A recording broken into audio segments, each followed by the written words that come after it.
차가운 금속과 거친 돌덩어리에 인간의 원초적인 숨결을 불어넣어 영혼의 깊은 울림을 시각화했던 근대 조각의 위대한 거장 오기스트 로댕의 치열했던 삶과 예술적 여정을 지금부터 심도 있게 탐구하고자 합니다.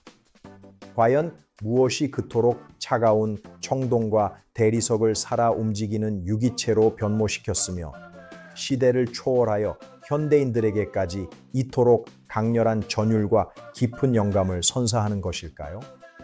오늘 우리는 그 해답을 찾기 위해 로댕의 내밀한 창조의 세계로 깊숙이 들어가 보려 합니다. 장엄한 역사의 한 페이지를 넘기며 조각의 본질을 마주하는 경이로운 순간을 함께 체험해 보시길 진심으로 권유드립니다. 거장이 남긴 불멸의 자취는 이제 여러분의 눈앞에서 생생한 현실로 되살아날 것입니다. 지금 이 순간 조각이 말을 걸어오는 신비로운 경험을 준비하시기 바랍니다. 로댕의 손끝에서 탄생한 모든 형상은 인간이 가진 가장 순수하고도 처절한 감정의 파동을 고스란히 간직하고 있습니다. 조각가의 고뇌가 서린 그 첫 번째 페이지를 지금 열겠습니다. 인류 예술사의 거대한 강물이 굽이쳐 흐르는 그 현장으로 여러분을 초대합니다. 차가운 물질이 어떻게 뜨거운 심장이 되는지 목격하십시오. 거대한 서사의 시작은 바로 이 낡은 기록으로부터 출발합니다. 안녕하십니까? 오늘 우리는 형태 속에 뜨거운 감정을 담아냈던 불멸의 예술가 오기스트 로댕의 발자취를 따라 19세기 프랑스 파리로 아주 특별하고 긴 시간 여행을 떠나보려 합니다. 그가 평생을 마주했던 처절한 고통과 환희, 그리고 무생물인 조각에 불어넣은 생명력의 본질을 지금부터 상세한 고증과 학술적인 분석을 통해 하나하나 세밀하게 파헤쳐 보겠습니다. 20분간 이어지는 이 거대한 대장정의 끝까지 함께해 주시길 진심으로 바랍니다. 로댕의 손길이 닿았던 그 뜨거운 현장으로 여러분을 직접 안내하겠습니다. 인간의 육체를 넘어 영혼의 형상을 빚어냈던 한 남자의 치열한 창조적 사투를 목격하는 것은 우리 모두에게 매우 값진 경험이 될 것이라 확신합니다. 지금부터 로댕의 장엄한 예술 세계 속으로 여러분과 함께 한 걸음 더 깊숙이 들어가 보겠습니다. 정교한 해설과 함께 펼쳐지는 대작 다큐멘터리의 서막을 즐겨주시기 바랍니다. 인간의 한계를 뛰어넘어 신의 영역에 도전했던 조각가의 숨결을 직접 느껴보시기 바랍니다. 고맙습니다. 지금 바로 시작합니다. 오기스트 로댕은 1840년 11월 12일 파리의 하층 노동자 계급이 밀집하여 거주하던 열악한 지역에서 하급 관리의 아들로 태어나 극심한 결핍 속에서 어린 시절을 보냈습니다. 당시 프랑스 사회는 7월 왕정의 급격한 몰락과 제2공화국의 탄생이라는 정치적 변혁기에 놓여 있었으며 이러한 사회적 불안과 혼돈은 훗날 그의 작품 속에 고스란히 투영되어 나타나게 되었습니다. 그는 정규 교육의 혜택을 거의 받지 못한 채 14세의 어린 나이에 장식 미술의 기초를 닦기 시작했으나 주류 예술계의 높은 장벽은 그를 쉽게 수용하지 않았습니다. 로댕이 자란 거칠고 투박한 환경은 훗날 그가 고귀한 영웅주의보다는 인간 본연의 진실한 고통과 실존적 몸부림에 더욱 집중하게 만드는 결정적인 계기가 되었습니다. 그는 파리의 거리에서 목격한 민중들의 삶을 통해 예술이 나아가야 할 새로운 방향을 직감적으로 깨달았습니다. 로댕의 초기 시각은 이처럼 처절한 현실과 밀착되어 형성되었습니다. 19세기 중반의 파리는 그에게 거대한 영감의 원천이자 동시에 극복해야 할 벽이었습니다. 이 시기 파리는 인구가 급증하며 도시의 면모가 급변하던 시기였고 로댕은 그 변화의 중심에서 소외된 인간들의 표정을 관찰하며 자신의 내면을 단련하였습니다. 가난은 그에게 고통이었으나 예술가로서는 가장 강력한 자산이 되었습니다. 학술적으로도 이 시기의 파리는 낭만주의에서 사실주의로 넘어가는 과도기였음을 알 수 있습니다. 로댕은 그 흐름의 한복판에서 자신만의 독자적인 길을 개척하기 위한 준비를 마쳤습니다. 흙을 빚는 그의 어린 손은 이미 역사의 고동 소리를 느끼고 있었으며 차가운 현실은 그의 조각적 영혼을 더욱 단단하게 연마시켰습니다. 빈곤 속에서 피어난 예술적 재능은 그가 마주할 거대한 논란의 서막에 불과했습니다. 그는 파리의 먼지투성이 골목에서 조각의 본질을 보았습니다. 로댕은 당대 최고 권위를 자랑하던 국립미술학교 입학 시험에서 무려 3번이나 연속으로 고배를 마시는 극심한 예술적 좌절과 실존적 위기를 경험해야만 했습니다. 이러한 거듭된 실패는 그를 주류 예술계의 변두리로 영원히 밀어내는 듯 보였으나 오히려 그는 장식 공방에서 실무적인 기술을 완벽히 익히며 조각의 물성을 온몸으로 체험하는 귀중한 연단의 시간을 가졌습니다. 1864년 평생의 동반자가 될 로즈 베레를 만났음에도 경제적 빈곤과 무명의 어두운 터널은 끝이 보이지 않았고 그는 생계를 위해 매일 10시간 이상의 고된 장식 노동에 시달려야 했습니다. 그럼에도 불구하고 그는 밤마다 자신만의 작업실로 돌아와 창조의 불꽃을 태우며 인간 영혼을 담을 흙을 끊임없이 빚어냈습니다. 이 시기에 처절한 사투와 인내의 시간은 훗날 그가 매끄러운 미학적 완성도보다는 인체의 근원적인 생명력을 포착하는 데 주력하게 만든 강력한 자양분이 되었습니다. 고독한 창작의 고통은 그의 예술을 더욱 단단하게 단련시켰으며 대중의 외면 속에서도 조각가로서의 자의식은 더욱 선명해졌습니다. 창조를 향한 집요한 집념은 마침내 어둠을 뚫고 빛을 발하기 시작했습니다. 그는 남들의 눈에는 그저 단순한 장식가였을지 모르나 스스로는 이미 거대한 형상을 꿈꾸는 조각가였습니다. 흙의 무게를 이겨내는 손의 힘은 곧 정신의 힘으로 치환되었습니다.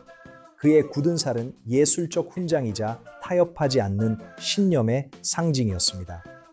로댕은 이 시기에 조각의 기본인 해부학을 독학하며 인체의 한계를 실험하였습니다. 이는 훗날 그가 보여줄 파격적인 조각 기법의 튼튼한 뿌리가 되었습니다. 조각가는 자신의 고통을 돌에 새겨 넣는 자라는 사실을 그는 몸소 증명해 보였습니다. 기나긴 장인으로서의 생활은 그에게 조각의 물리적 한계를 뛰어넘을 수 있는 기술적 자신감을 안겨주었습니다. 1875년 로댕은 자신의 예술적 돌파구를 찾기 위해 이탈리아로 향했고 그곳에서 마주한 미켈란젤로의 걸작들은 그에게 천둥과도 같은 거대한 충격과 새로운 각성을 선사했습니다. 그는 르네상스 거장의 작품 속에 내재된 인체의 역동성과 정신적 고뇌가 결합된 완벽한 조화를 목격하며 자신이 추구해야 할 진정한 조각의 지향점을 비로소 확신하게 되었습니다. 로마의 베드로 성당과 피렌체의 아카데미아 미술관을 오가며 그는 인체의 해부학적 구조가 어떻게 내면의 폭발적인 에너지를 표출할 수 있는지를 밤을 새워가며 집요하게 연구하였습니다. 이 시기의 각성은 단순히 형태를 모방하는 차원을 넘어 조각에 불멸의 생명력을 불어넣는 마법 같은 예술적 기법을 터득하게 만들었습니다. 로댕은 이탈리아 여행을 통해 마침내 자신만의 독자적인 예술 철학인 로댕 스타일의 견고한 기틀을 완성하였으며 이는 현대 조각의 위대한 서막을 알리는 결정적인 계기가 되었습니다. 거장의 손길은 이제 시대를 앞서가기 시작했으며 인체의 모든 선은 철학적인 의미를 띠게 되었습니다. 미켈란젤로가 돌 속에 갇힌 인간을 해방시켰다면 로댕은 인간의 감정을 청동 속에 봉인하여 영구히 보존하고자 하였습니다. 그의 각성은 전 유럽 예술계에 신선한 충격을 줄 준비를 마쳤습니다. 이탈리아의 고전적인 미학은 그의 거친 손을 통해 더욱 현대적이고 강력한 힘으로 재탄생되었습니다. 흙의 본질과 돌의 저항을 동시에 이해한 그는 이제 무적의 조각가로 거듭났습니다. 그가 목격한 미켈란젤로의 신비는 그의 조각칼 끝에서 더욱 인간적인 고뇌로 승화되었습니다. 예술적 전통의 파괴는 역설적으로 전통에 대한 가장 깊은 이해로부터 시작되었습니다. 1877년 브뤼셀과 파리에서 대중에게 공개된 청동 시대는 조각계의 유례 없는 거대한 파문과 논란을 일으키며 로댕을 단번에 역사적인 논쟁의 중심에 세웠습니다.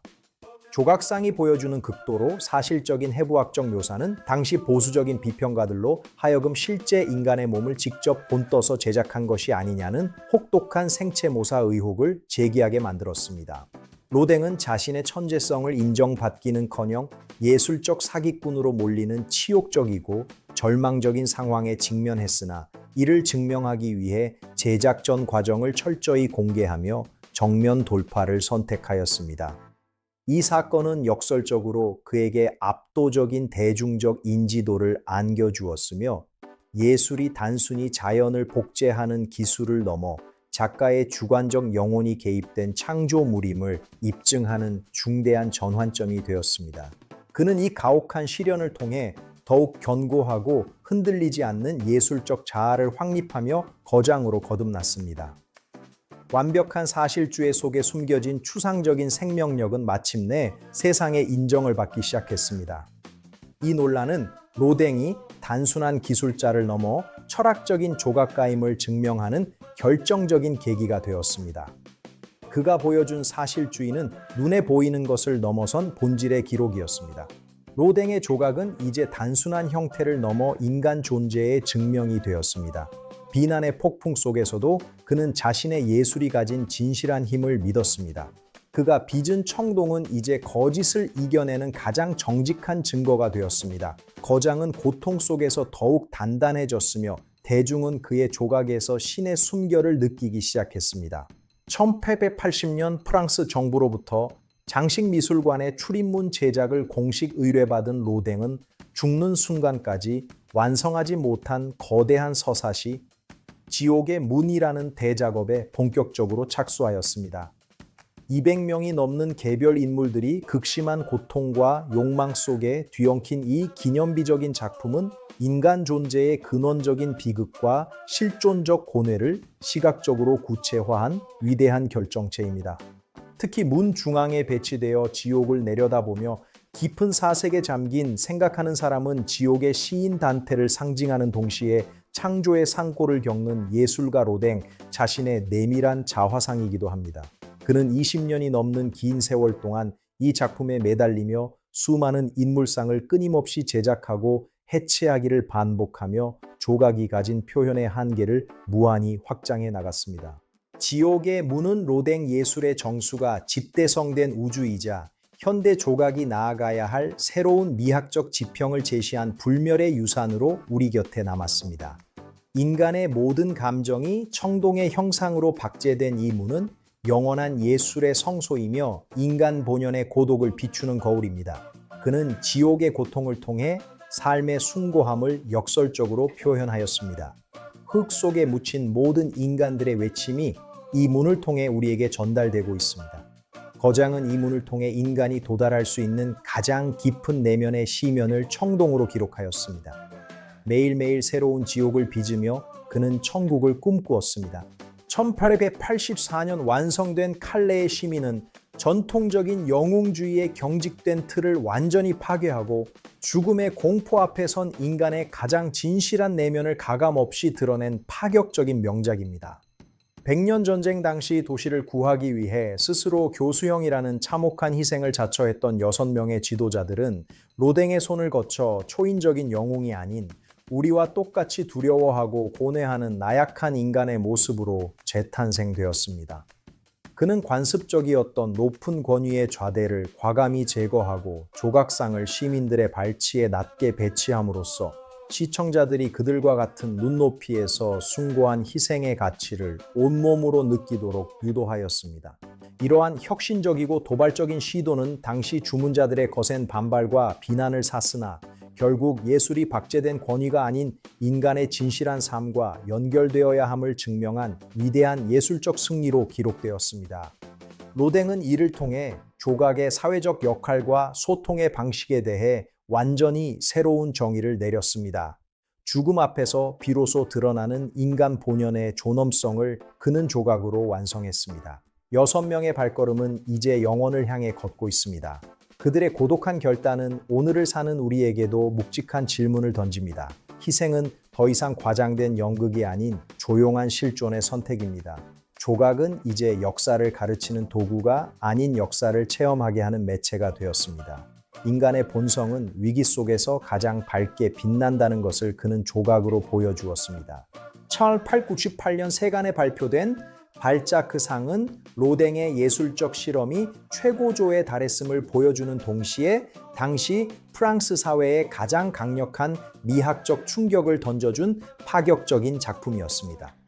그는 데무노 발자크의 외형적인 닮음보다는 그의 내면에 소용돌이치는 창조적인 에너지와 광기 어린 열정을 포착하기 위해 인체의 세부 묘사를 과감히 생략하고 거대한 가운으로 형체를 대담하게 감쌌습니다.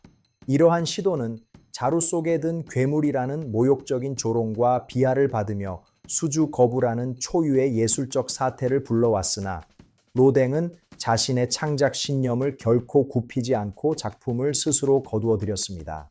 발자크 상은 현대 조각의 추상화와 표현주의의 진정한 서막을 알리는 기념비적인 작품으로 평가받으며 형태의 파괴를 통해 정신의 숭고함을 드러낸 로댕의 가장 위대한 도전이었습니다. 그는 이 외로운 투쟁을 통해 진정한 예술가가 걸어가야 할 고독한 길을 전 세계에 보여주었습니다. 로댕의 고집은 결국 세월이 흐른 뒤 승리로 기록되었으며 조각은 이제 설명하는 매체가 아닌 느끼는 매체가 되었습니다. 발자크의 거대한 가운은 그가 썼던 수많은 원고지처럼 거칠고도 풍요로운 정신세계를 상징합니다. 그는 형상을 지음으로써 영혼을 그려냈습니다. 진정한 미학은 겉모습이 아닌 본질의 울림에 있다는 사실을 그는 몸소 증명해 보였습니다. 형태의 파괴는 곧 정신의 해방이었습니다.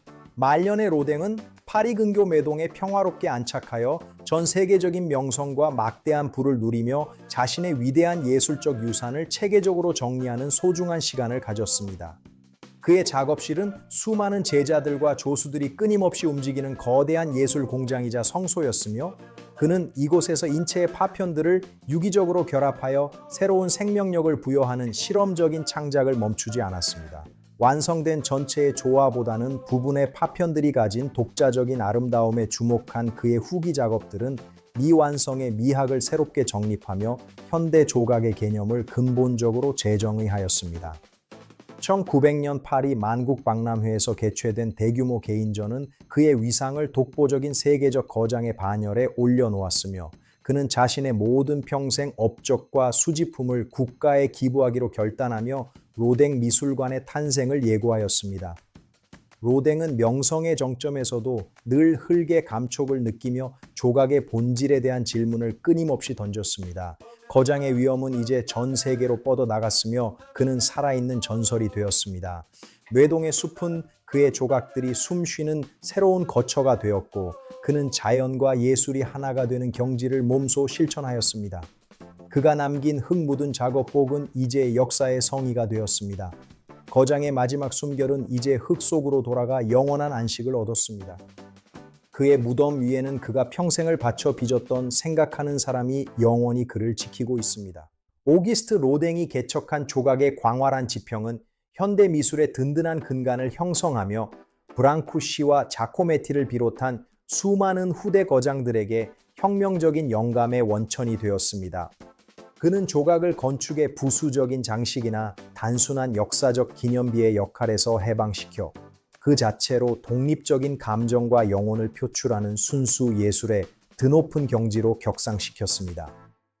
오늘날 파리 로댕 미술관을 찾는 수백만 명의 관람객들은 여전히 그가 빚어낸 인물상 앞에서 인간 존재의 고귀함과 처절한 실존적 고뇌를 공유하며 깊은 위로와 통찰을 얻고 있습니다.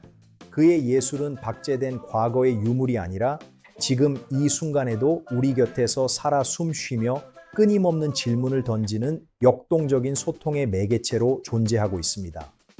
로댕이 남긴 위대한 유산은 시간이 흐를수록 더욱 찬란한 빛을 발하며 인류 전체의 공동 자산으로서 영원 불멸한 생명력을 유지할 것입니다. 우리 시대의 모든 조각은 로댕에게 빚을 지고 있습니다.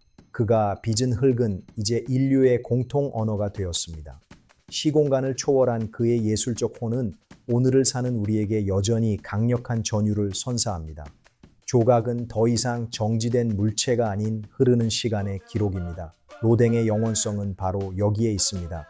인류가 존재하는 한 로댕의 조각은 계속해서 숨을 쉴 것입니다. 지금까지 우리는 차가운 돌과 청동의 뜨거운 심장을 심어주었던 오기스트 로댕의 불멸의 예술 여정을 긴 시간 함께 따라와 보았습니다. 오늘 이 대작 다큐멘터리가 여러분의 내면에 잠들어 있던 예술적 감수성을 깨우고 인간 존재의 본질을 깊이 성찰하는 소중하고 뜻깊은 시간이 되었기를 진심으로 소망합니다. 만약 여러분께서 구독과 좋아요를 눌러주신다면 저는 앞으로도 더욱 깊이 있고 풍요로운 고품격 콘텐츠로 여러분의 영혼을 오랫동안 따뜻하게 채워드릴 것을 약속드립니다. 구독과 좋아요를 눌러주시면 여러분의 영혼을 오랫동안 풍요롭게 채워드리겠습니다. 구독과 좋아요 부탁드립니다. 감사합니다.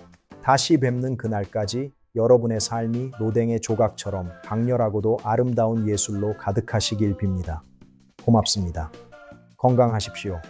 지금까지 파리 현장에서 로댕의 예술 세계를 전해드렸습니다. 감사합니다. 다시 뵙겠습니다. 고맙습니다.